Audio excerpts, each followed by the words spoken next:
Bom, eu já coloquei minha máscara porque eu estou indo para o bate-papo do dia, porque o assunto é Enem. Ele foi adiado de 30 a 60 dias em relação ao que foi previsto nos editais. Essa decisão foi do INEP e também no Ministério da Educação.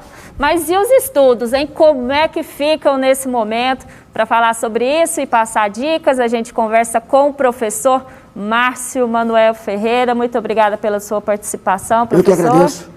E se você quiser mandar alguma pergunta no nosso WhatsApp, 3201-7700. Bom, quero começar porque foi um clamor dos alunos mesmo nas redes sociais, que ganhou e apoio até de quem não está prestando o Enem, para o adiamento dos exames que estavam marcados para novembro, né? Esse prazo de 30 ou 60 dias, que ainda vai ser divulgada a data correta, ele atende os anseios dos alunos? Muito boa tarde ao pessoal da TBC, a todos e a todas que estão em casa. Então, no mês passado já havia sido adiado a versão digital do Enem, que estava previsto para 11 e 18 de outubro e passou para 22 e 29 de novembro. Consequentemente, a versão impressa também ia ser adiada. Por quê? Porque havia um anseio, como você disse, havia um desejo. O Enem, ele existe para proporcionar igualdade e equidade entre os candidatos. Então, eu acho que não teria o porquê, depois de uma quarentena com aulas não presenciais, muitos alunos ficariam prejudicados e essa igualdade e equidade que o Enem foi criado com esse objetivo, não iria assistir a todos. Evidentemente que por mais que nós tenhamos as aulas não presenciais, com equipamentos avançados, todo mundo se desdobrando, nem todo mundo tem acesso. Então eu vejo com bons olhos, eu sou a favor do adiamento, eu acho que teria que ter o adiamento. Agora, por incrível que pareça, tem alunos, alguns alunos, eu converso com vários alunos, tem alguns alunos que são contra. Porque alguns alunos que trabalham, por exemplo, eles disseram para mim o seguinte: no período da quarentena eu tenho mais tempo de estar estudando em casa do que nas situações normais. Mas tem essa situação, igual o senhor falou, né? São dois universos, né, que a gente tem que considerar, apesar da gente tentar viver numa sociedade igualitária, a gente sabe que não existe. Exato. Existem a diferença de níveis sociais, inclusive financeiros. Então tem o aluno que pode pagar uma escola particular, que a gente reconhece que o ensino da particular pode ser um pouco melhor que o ensino oferecido na estadual. Os recursos também tecnológicos dos alunos que estão nas particulares, às vezes eles têm mais acesso do que os alunos que estão na estadual. Então o senhor reconhece que isso aí promove uma equidade para os alunos, para ninguém ficar em desvantagem, o adiamento? O objetivo do Enem é exatamente esse, proporcionar essa igualdade e equidade. Agora, nós sabemos que vai ter, provavelmente no mês de junho, o ministro da Educação, Abraham Weintraub, ele já disse, ele quer ouvir os alunos. Então nós temos nesse momento em torno de 5 milhões de alunos inscritos e no mês de junho terá a oportunidade de decidir para quando vai ser. Vai adiar para 30, para 60, 45 dias ou vai esperar acabar a pandemia? Então os alunos vão poder escolher, eles vão votar. Será como se fosse um plebiscito entre os candidatos para decidirem. Outro aspecto é importante aqui dizer, vale lembrar que os professores hoje, os alunos hoje, eles estão se desdobrando. Porque pode observar que nem todo mundo tem acesso à tecnologia. A idade dos professores são diferenciadas. Então tem professor que tem, eu tenho 54, de repente eu não sei tanto informática quanto um garoto de 20, 22. Mas graças ao apoio de outros professores, das próprias escolas, nós estamos dando aulas via Zoom, estamos dando aula fazendo live, estamos dando aula Classroom de qualidade. E os alunos enviam tarefa, tudo de maneira digital. Enviam tarefa, corrigem, envia de volta. Então, graças ao apoio de professores, uns ajudam os outros, hoje nós estamos tendo a mesma qualidade, não vamos dizer a mesma, mas algo muito próximo do que nós tínhamos.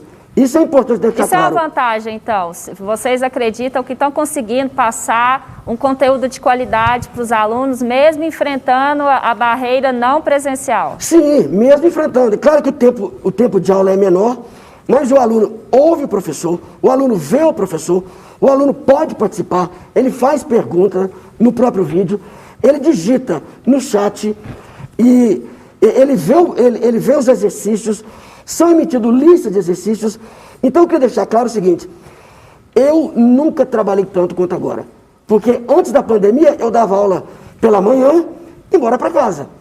Montava a prova e tirava uma tarde para isso, já montava a prova por mês, agora não. Agora eu estou envolvido o tempo todo. Então eu queria deixar claro para os pais, para os familiares, seus filhos estão sendo qualificados, com qualidade. O que está sendo feito é o que está mais próximo do que estaria no presencial. Então os professores, os coordenadores, os diretores, os alunos com tantas atividades, com tantas dificuldades, até pela falta de tecnologia, o problema talvez não é nem pedagógico, o problema é tecnológico, porque não são todas as cidades que têm uma internet de qualidade. Não é todo mundo também que tem acesso a uma banda larga, ao computador rápido, porque a diferença de tela, eu ver uma aula nessa tela, ou numa telinha pequenininha, ou numa tela desse tamanho, faz toda a diferença, Toda a diferença. E outra, se o professor está desempenhando, se a família está apoiando, e se o aluno está querendo, ele vai conseguir aprender. Porque quando o aluno não quer, mesmo em sala de aula, enquanto o professor está no presencial, no quadro, no data show, ele também está conversando, ele também não está olhando. Então, se partir do aluno, da família, a escola já está fazendo isso, os professores são verdadeiros guerreiros, porque muitos não tinham acesso. Então, hoje, eu já sei muita coisa e muitos dos meus colegas já sabem muita coisa que nós não sabíamos. Isso deve inaugurar uma nova fase no sistema educacional. Uma nova fase do ensino. Não digo nem brasileiro, né? Do mundo, né? Mundial, exatamente. Alguns países já estão voltando, a China já voltou, a Dinamarca já está voltando. Então a tendência é que, com o adiamento do Enem, repito, os alunos, os 5 milhões de alunos, terão a oportunidade de decidir quando vão querer essas provas. E aí, com o adiamento, eu acredito que vai ficar mais igualitário. Vale lembrar que as inscrições terminam à meia-noite dessa próxima sexta-feira de amanhã, dia 22. Então, até aí está tudo normal. Professor, lembrando que a gente está falando de alunos que vão fazer prova do Enem no final do ano, então são alunos que estão motivados para estudar, né? Porque a gente entrevistou aqui durante essa semana a dificuldade do que os pais estão tendo com essas aulas online em casa. Então, assim, não são esses outros alunos, são alunos que querem um rendimento bacana no final do ano para poder ter a nota para passar na universidade e no curso que deseja. Como que está sendo o feedback desses alunos? Eles estão gostando dessas aulas? Como o senhor disse, eles estão muito participativos. O senhor acredita que até mais, se fosse presencialmente, eles estão se esforçando mais porque estão vivendo uma dificuldade que eles não contavam? Eu creio que sim. Não só os alunos, os professores, as escolas, as famílias estão tendo uma situação nova, é uma situação recente. A última vez que nós tivemos uma situação de exclusão social ou de separação, de apartheid social, foi na gripe espanhola, né? Lá em 1914, 1918 até 1920.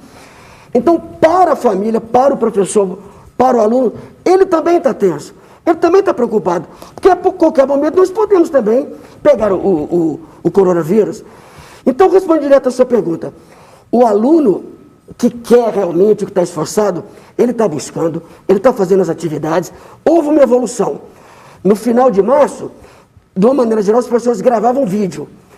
Aí, entrando em abril, já passaram a ter a sala virtual, a sala do Zoom, onde os alunos viu o professor viu os alunos, o aluno tinha dúvida, ele fala, e aí, lá no canto superior direito, depende do professor colocar, ele começa a piscar, o professor já sabe que aquele aluno tem dúvida, que aquele aluno vai falar.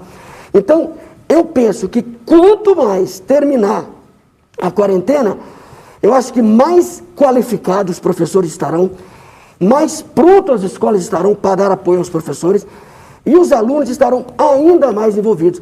Porque o aluno, essa faixa etária de 14, 15 até 20 anos, eles adoram equipamentos digitais, eles adoram o celular, eles adoram o iPhone, eles adoram o notebook. Né? Então fica um pouco mais, só que agora vendo aula, ele sabendo que o grande objetivo dele é o Enem, é uma carreira, é o futuro dele, ele vai se envolver mais ainda.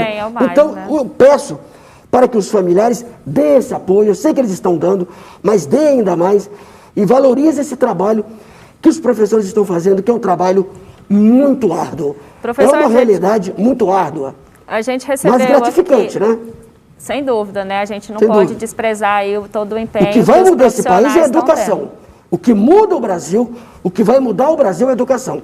Se você perguntar para mim, professor, cite apenas uma palavra para mudar o Brasil para melhor. Eu diria educação. Eu concordo plenamente com o senhor. Bom, a gente recebeu uma participação aqui, a pessoa não se identificou, perguntando se o coronavírus pode ser cobrado nas provas aí do Enem no final do ano. Claro que pode, não sabemos. Pode ser um tema do Enem, né? E pode ser cobrado também em biologia, pode ser cobrado em geografia, pode ser cobrado em história contemporânea, então dentro da parte de ciências humanas e suas tecnologias, pode perfeitamente. Eu não sei até que ponto o governo federal vai querer se expor, né? Se eu fosse o presidente Bolsonaro, eu colocaria. É uma maneira de explorar a situação da crise do Brasil. Porque o Brasil, teoricamente, estava num caminho legal. Mas com a crise agora parou tudo. Então, União, estados, municípios estão bem prejudicados com essa situação. Então, eu penso que é sim um tema ou para redação, ou para história contemporânea e geografia, dentro de ciências humanas e suas tecnologias, ou biologia e química dentro de ciências da natureza e biológicas. Professor, rapidamente, para a gente encerrar, uma última pergunta aqui de uma pessoa que também não se identificou, ela quer dicas para poder estudar, então, não sei se dicas para estudar durante a quarentena, mas ou dicas de conteúdo, coisas que possam cair no Enem, né? Porque já que adiou, ganhou mais 30 ou 60 dias, porém são mais 30 ou 60 dias de ansiedade que os jovens também estão passando, sim, né? De ansiedade. E também dica de ética como ter aula online. Porque é comum você ter aluno comendo durante a aula online, volta e meia você tem. Às vezes, o aluno assim, de boné. O importante seria o quê? Para ficar mais bonito, vou deixar uma dica aqui. O aluno veste a camiseta da escola. Porque é uma sala de aula. Nós temos sala de aula onde coloca vários primeiros anos, vários segundos anos, que tem o quê? Tem 200 alunos. Então, a dica é como se portar. Isso é uma questão de ética em aulas não presenciais.